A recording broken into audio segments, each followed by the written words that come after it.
So new ministers and their deputies will be sworn in during a ceremony at the National Assembly today. This follows President Cyril Ramaphosa's announcement on Sunday evening, where he added 2 ministries into the executive. But with the government of national unity and leaders coming from across the political spectrum, the relationship between the new ministers and the bureaucrats will be critical in ensuring effective service delivery. One of those ministers who will be sworn in today is the newly appointed COGTA Minister Velenkosini Hlabisa, and he now joins us ahead of the swearing-in ceremony. Minister, very good morning to you. Thank you so much for making time for us, and congratulations on your appointment. Thank you very much, Aldrin. Good morning to you and Naledi, as well as the viewers of Newzroom Afrika this morning. Have you become used to being called a minister as yet? Are you still adjusting to it? Yeah, well, I'm still adjusting to it, but in life, because I have accumulated many positions, from time to time, I get used to a new position. Yeah. And this is a new position, of course, the Cooperative Governance and Traditional Affairs Ministry. And one of the issues that you do inherit here, Minister, is dysfunctional municipalities. Over 133 municipalities that have been described as being in financial ruins, and 66 of them being dysfunctional. What would you say your priorities are as you take on this job as the Minister of Cooperative Governance and Traditional Affairs? As you rightly indicated, that one of the challenges one will inherit is the bigger number of dysfunctional municipalities. A priority should be given as to what is the cause of dysfunctionality. Some of the municipalities are engulfed by corruption that has robbed billions of rands, which eventually result into dysfunctionality if financial viability is no longer there. That will be on top of the things to attend. Secondly, the availability of suitably qualified people in these municipalities.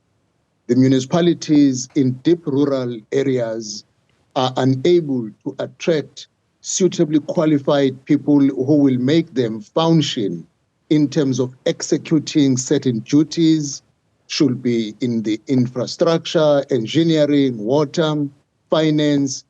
There must be a turnaround plan of how to assist administratively the municipalities that are not able to attract suitably qualified personnel. The advancement of the skills in the political leadership, our mayors, speaker and deputy mayor and exco should be visited. I have a background of 24 years as a councillor. I know the municipalities who are not functional, and I do understand in most cases what are challenges. We need to zoom in those challenges. And other municipalities, Aldrin, they are not in a position to raise money on their own. The funding model, the DORA, and every funding model to municipalities will need to be visited in a short space going forward so that you mitigate against the financial constraint that eventually make the municipality unable to meet its needs. Yeah. At the top of your head, Minister, what would you say could actually lead to some municipalities that are in rural areas being able to attract the most talented amongst these South Africans? In the deep rural areas, the municipalities that are able to attract people are the district municipalities because they have sufficient budget, and also the environment for people to come with their families, their children. Schools are available, which is suitable to take their kids to. But the smaller municipalities deep in the rural areas really have a serious constraint in terms of affording, one, a suitable living environment to people with high skills whom you must attract from urban areas, and the limitations in terms of salary. The size of the municipality determines how much a person gets Those are the limitations which must be addressed in order to turn around the plight of municipalities in deep rural areas. But of course, the major factor, the effective use of the limited resources, plays a major role in adding the dysfunctionality of the municipalities in deep rural areas. Yeah. Do you have any municipalities that you are currently looking at that you would say that these are on my priority list? I think it will be premature, Aldrin, even before being sworn in and you start mentioning the municipalities. Yes, of course, yesterday I went to the office in Pretoria and I met the senior management and they gave me, it was a meet and greet. Tomorrow I'm receiving a handover from the previous minister where details and the specifically identified municipalities. As you live in the Gauteng province, you know the municipalities that are always in the front page for bad reason. But I think out of respect, it may not be good just to mention them right now until I lay out where is going to be our first point of departure immediately after we receive the handover tomorrow, but they are in the public domain. Yeah.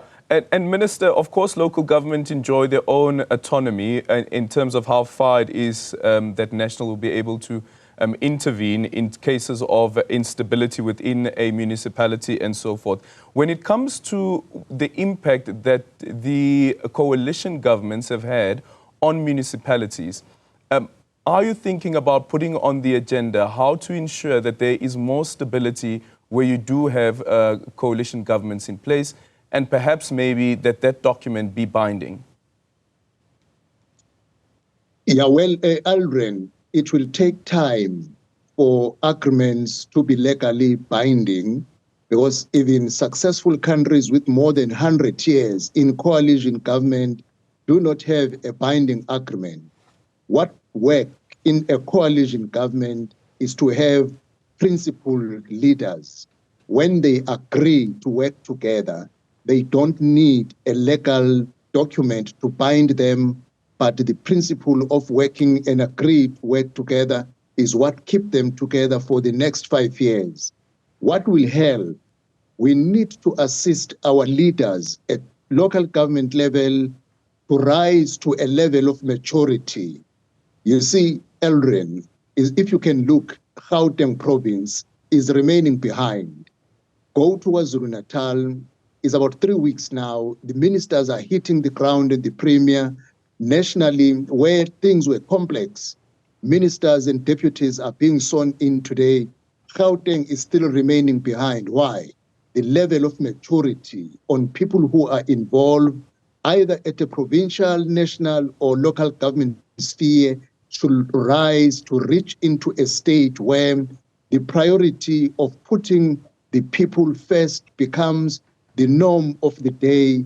And that is what will keep people, that as we have agreed to work together for the next 5 years, let us abide with it. If there are problems, a coalition is like a marriage. If you are in a marriage, you keep working on the marriage, resolving whatever challenges you meet, and get your family going on. People of South Africa, when they voted you to work together, you must heed that call. We will give assistance in terms of making our leaders at a local level to be acquainted with the coalition government because it is a new phenomenon in our country. Let me just quickly ask you on that, Minister. As a member of the GNU, what's your understanding and interpretation of Clause 16 of the Statement of Intent? Does taking into account the number of seats won by a political party also translate into proportionality? You must go beyond the literal meaning or definition of the clause, but go to a spirit of the provincial or government of national unity. You could look how the government of national unity is composed in terms of ministers and deputy ministers. Some of them may not even qualify for that position. but in the spirit of working together, you need to cross the line of a fixed definition, reach a level of maturity that because we are together, can we work together? If you want people to come and play, give them meaningful position in order to play meaningfully in that game. It's like getting into the playing field.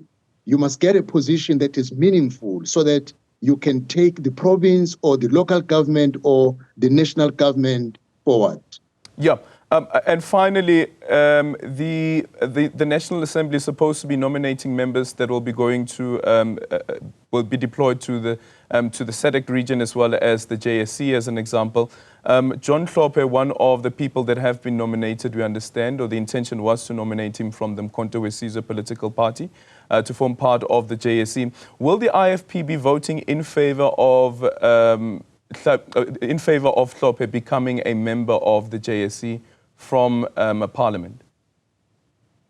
Knowing the record of the Dr. Hlophe, because he said himself is no longer a judge, knowing the record of Dr. Hlophe, I'm sure there are ethical issues that should stand on his way. And if there is none, the IFP will not be voting for him because the IFP was part of voting for the impeachment of the former judge last year.